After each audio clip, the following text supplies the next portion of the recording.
неа, ќе ги испратите булдожерите и ќе ја урнете. Но ДБК со Марта имаше создадено странна државна дивоградба во сферата на некултурата, неморалот и како израз на предавството на македонските национални државотворни интереси.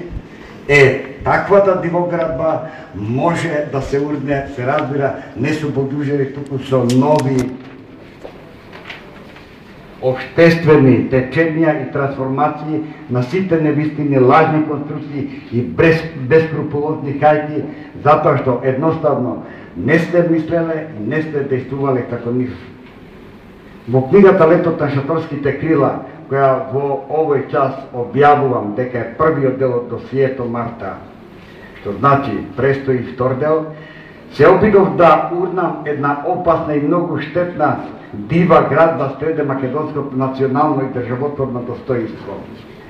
Оставам на секој од вас да се увери лично во тоа, бидејќи книгата е читлива речиси во еден здив, бидејќи се обидов трансформацијата на досието Марта да го направам според публицистичката методологија на неотстапување, на оценување на секој факт и систематизирајќи ја секоја содржина и сместувајќи ја таму каде што точно припаѓа, се со цел да се добие целината од која произлегува одговорот на прашањето кој е виновен за дележите на македонскиот народ.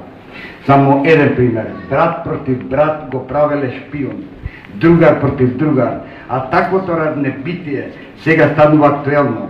Ова вистина е стравотна, но за жал во Република Македонија вистина е. Ви благодарам.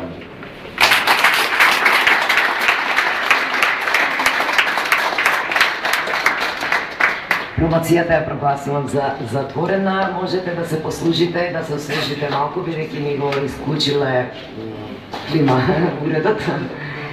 Книгата во редовна цена е